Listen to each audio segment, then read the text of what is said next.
مساء الأكشن يا أبطال. إيه الأخبار؟ يلا بينا. بتبدأ القصة النهاردة عن العالم وطبيعة الحياة فيه بعد ما كل الموارد الطبيعية بتخلص وعدد السكان بيهل جدا. وفي أول مشهد بنشوف واحد من الناجين بيدفن واحد في الغابة وبيعمل مصيدة علشان يصطاد بيها الدب، وبيرجع بعدها على طول للكوخ بتاعه وبيقفل كل الأبواب والشبابيك كويس، وبيفتح كتاب وبيقطع صفحة منه وبيستخدمها علشان يولع بيها النهر، وبيضطر مع الوقت يخلص كل الصور والجوابات اللي معاه وبيستخدمها في إشعال النار كل يوم. والحاجة الوحيدة اللي بيصمم يحتفظ بيها هي صورة البنت الوحيدة اللي حبها في حياته. وتاني يوم الصبح بيفطر بسرعة وبياخد سلاح وبيروح في اتجاه الغابة علشان يجمع شوية أعشاب علشان يستخدمهم في المزرعة الصغيرة اللي عاملها قدام البيت. وبيمشي على الروتين ده لأسابيع طويلة جدا، وبيحاول يزرع كل حاجة بيلاقيها في طريقه علشان يستخدمها في الأكل، وبيحمي نفسه من كل المخاطر اللي حواليه. وبسبب الوضع الغريب اللي هو عايش فيه بيشوف هلاوس معظم الوقت، وبيحلم بأحلام غريبة جدا، وبيحس إن في حد بيراقبه، وبيحاول ما يفكرش في الحوارات دي كتير، وبيعزف على الهارمونيكا بتاعته، وبيشوف صورة البنت اللي بيحبها لوقت طويل جدا، لكن في الآخر بيضطر إنه يحرقها هي كمان. وكل حاجة بتمشي مظبوط لحد ما في يوم بيقوم من النوم على صوت دوشة بره، وبيقلق وبياخد السلاح بتاعه وبيخرج في اتجاه الشباك، وبيستخدم المراية اللي معاه علشان يشوف مين اللي بره، وبيلاقي 2 ستات واقفين في الحديقة بتاعته، فبيضطر يخرج علشان يشوف عايزين ايه. فبتقرب واحدة منهم وبتقول له ان اسمها كاترين، واللي معاها دي تبقى بنتها ميليا، وبتعرض عليه مجوهرات كتيرة قوي مقابل انه يديلهم شوية اكل بس طبعا هو بيرفض لانه مش هيستفيد بالمجوهرات دي، لحد ما بتديله كيس مليان بالبذور وبتقول له انه يقدر يستخدمهم في المزرعة بتاعته، وده بيلفت نظره جدا. وبالرغم من كل ده بيفضل قلقان منها ومش عايز يقرب منها خالص ولا يتكلم معاهم. وبعد ما بيتحايلوا عليه كتير جدا بيوافق انهم يقضوا الليلة دي عنده في الكوخ، ويقدم لهم كمان من الاكل بتاعه، وبيفضل موجه السلاح عليهم علشان يتأكد انه مفيش اي حد منهم هيأذيه، وبيفتش كمان الشنط اللي معاهم. وبعد ما بيتأكد انه في امان بيعمل لهم اكل وبيسمح لهم يقعدوا ياكلوا. ومن كلامهم بيفهم انهم بيسافروا مع بعض هما الاتنين، وبيتنقلوا من مكان للتاني ومش لاقيين منطقة آمنة يعيشوا فيها. وبيحكي لهم انه عايش في المكان ده بقاله 7 سنين، وان اخوه كان عايش معاه بس للأسف مات بقاله فترة. وبيحكي لهم عن حياته الصعبة من ساعة ما الكارثة دي حصلت معاه وكل اللي مر بيه هو واخوه. وبيكمل وبيقول انه بيعاني جدا من الوحدة دلوقتي. وتاني يوم الصبح بتحكي له كاترين ان بنتها ميليا معجبة بيه جدا، وبتسأله لو حابب يرتبط بيها، وساعتها بيفضل ساكت كده وبيضحك بطريقة غريبة، وفي الآخر بيرفض العرض. حتى لما بتحاول تقنعه إنها تساعده في المزرعة ويعيشوا كلهم مع بعض بيصمم برضو على رأيه، وبيأكد لها إنه حابب يفضل لوحده، وبيطلب منها تاخد بنتها وتمشي. وبعدها بشوية ميليا بتيجي تتكلم معاه لوحدها، وبتقنعه إنها فعلا معجبة بيه وحابة تعيش معاه ومش عايزة تتنقل هي ومامتها لمكان تاني لأنها تعبت وعايزة تستقر. وفي الآخر بيقتنع بكلامها وبيسمح لهم يفضلوا عنده في الكوخ. ومع الأيام بيهتموا بالمزرعة جدا، والمحاصيل بتاعتهم بتكبر، وطول الوقت عينيها بتفضل على السلاح بتاعه وعايزة تاخده بأي طريقة. فبتستغل الفرصة المناسبة وبتسيبهم هما الاتنين في الغابة، وبترجع للكوخ بسرعة وبتبدأ تفتش في كل حتة علشان تدور على السلاح. بس للأسف ما بتلاقيش غير شوية صور قديمة ليه هو وعيلته مع بعض. وبتتفق هي وبنتها إنهم يخلصوا عليه وياخدوا كل حاجة لنفسهم، وهتساعدها ميليا علشان تسرق الرصاص اللي هيستخدموه في السلاح ويخلصوا عليه.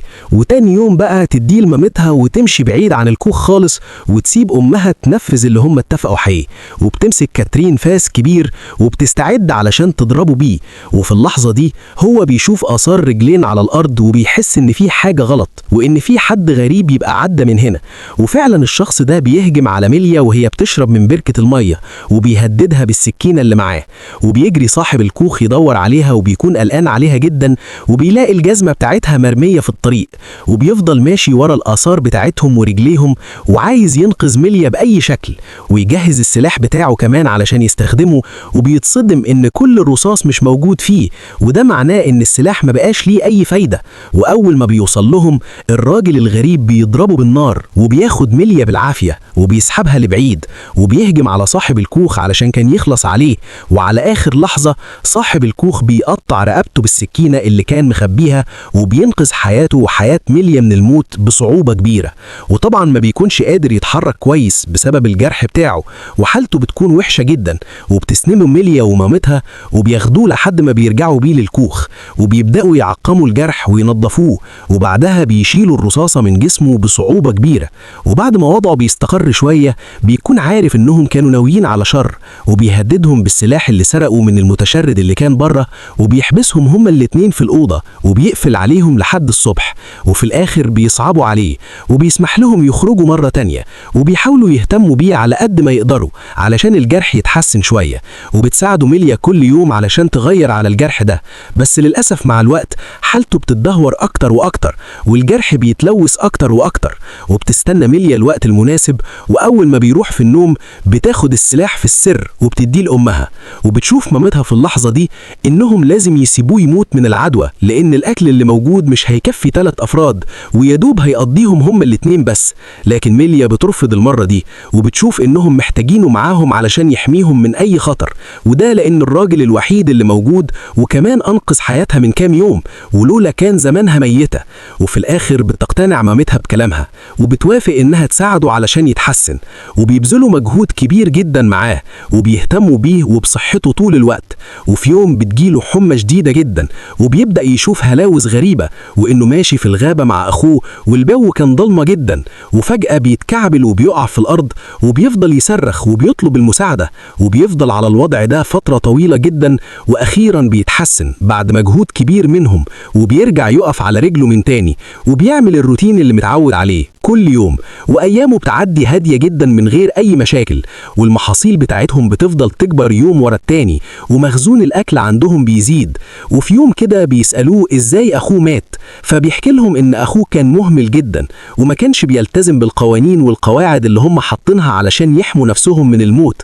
ومع الأيام كاترين بتحس إن بنتها اتعلقت بيه جدا، وما بقتش قادرة تتخلى عنه، وحرفيا بتتضايق من علاقتهم ببعض. وفي يوم بالليل بيخرج هو يجمع شوية حطب في الغابة، وفجأة بيشوف أضواء غريبة بتقرب عليه، فبيجري بسرعة وبيقفل الباب، وبيحذرهم إن في حد بره، وبيطلبوا منهم يفضلوا ساكتين خالص وما يعملوش أي صوت. وفعلا بيوصل 6 أشخاص واقفين قدام الباب، وبيحاولوا يقتحموا البيت بأي طريقة، وبيفضلوا هم ال3 قاعدين ساكتين ومستخبيين، مش عارفين هيتصرفوا إزاي لو الناس دي قدرت تدخل البيت في الآخر. وبيفضلوا على الوضع ده لحد تاني يوم الصبح، ومن حظهم الحلو إن السوق ده بيختفي، وبكده بيعرفوا إن المجموعة اللي كانت بره خلاص مشيت. ولما بيخرجوا علشان يتأكدوا بيتصدموا إنهم أخدوا كل المحاصيل الزراعية بتاعتهم، ومش باقي أي حاجة في الحديقة.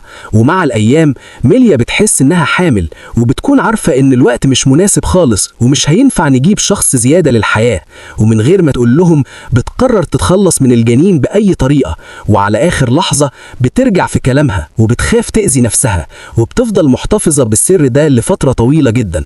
وفي نفس الوقت كاترين بتزعل جدا وبتيأس لما بتشوف الفخ فاضي، وإنهم ما قدروش يصطادوا أي حيوان، وما عندهمش أي أكل ياكلوه.